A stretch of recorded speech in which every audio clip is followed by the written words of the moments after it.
Joining me now, Democratic Senator Chris Coons, who serves on the Foreign Relations, Appropriations and Judiciary Committees. Senator, first of all, this has been such a breaking point in Russia, perhaps not reaching critical mass, but the first time under Putin that we've seen thousands and thousands of demonstrators from all stripes, not only just pro-Navalny. This has been a spark that has lit a fire.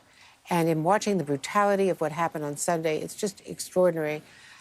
What we saw in Moscow and what we saw today, Navalny standing up in court in a glass cage, speaking out, interrupting, speaking back. When they were talking about him violating parole, he said, "You knew where I was. You know, I wasn't in hiding in Germany. You knew where I was. I was recovering from the assassination attempt." When, they said throughout, that he went back and was arrested on return.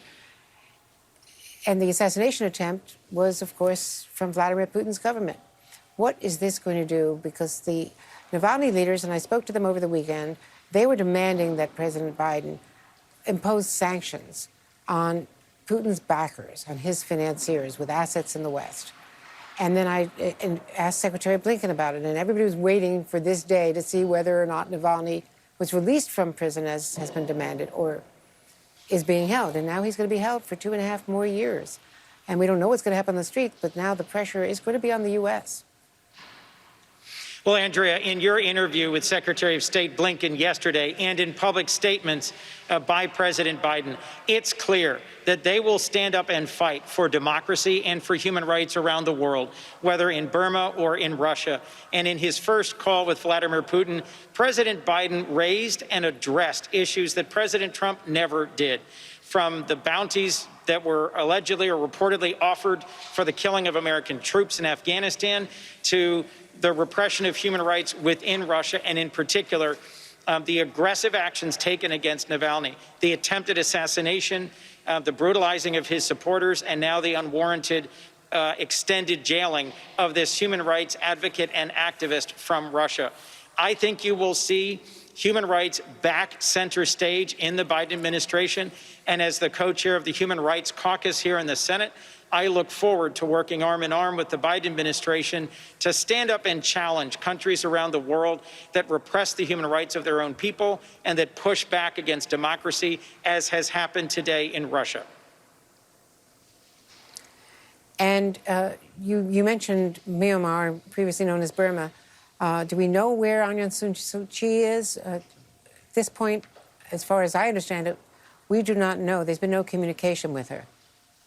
That's right, Andrea. I don't have a sense of her location or her safety, and the coup in Myanmar is going to have consequences. I expect that both the Senate and the administration will act to make it clear that we don't support governments that are overthrown. We don't support the military when it overthrows governments around the world, and this will be a first test of that long-held principle under the Biden administration. Well, we don't have any military, weapon supply agreements with them. We offer them anything. So sanctioning them is not going to do very much. But sanctioning Russia could do a lot, or the Russian, the acolytes. So it certainly had an impact with Ukraine and got things moving there. So is this time to start considering sanctions against people who support Vladimir Putin? His bankers. Yes, I think it's important for us to ratchet up the pressure against Russia. As you well know, just a few weeks ago, it was publicly announced that Russia was behind one of the broadest and most effective intrusions into our national security infrastructure and many top American companies. It surprised our intelligence community, our national security leadership, and President Trump failed to take decisive action in response to that. This puts front and center the ways in which Putin's Russia has interfered with our elections, with our security, with democracy in his own country. This is a significant adversary, and I think we should be using every tool in our toolkit to put increased pressure on Vladimir Putin for the actions that he and his government have taken against Navalny. And finally, Merrick Garland being held hostage by Mitch McConnell once again, not getting his hearing yet, which could have been held long before now. And now the impeachment trial will, of course, preempt that. Because Mitch McConnell, improbably to the average person, is still in charge of these committees, even though the American people voted for Democrats to control the Senate. How is it possible that there is no organizing agreement yet? This has to be resolved today or tomorrow. I think it has gone on too long.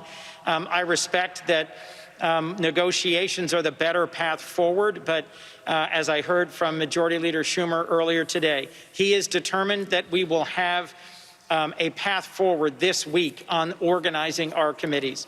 I am going to become the chair of the Ethics Committee. I am not yet. There are many other committees where it would surprise your average viewer to hear that someone, for example, like Senator Lindsey Graham, remains the chairman of the Judiciary Committee and thus was able to block a hearing on Judge Merrick Garland, nominated by President Biden to be our next Attorney General. This is ridiculous.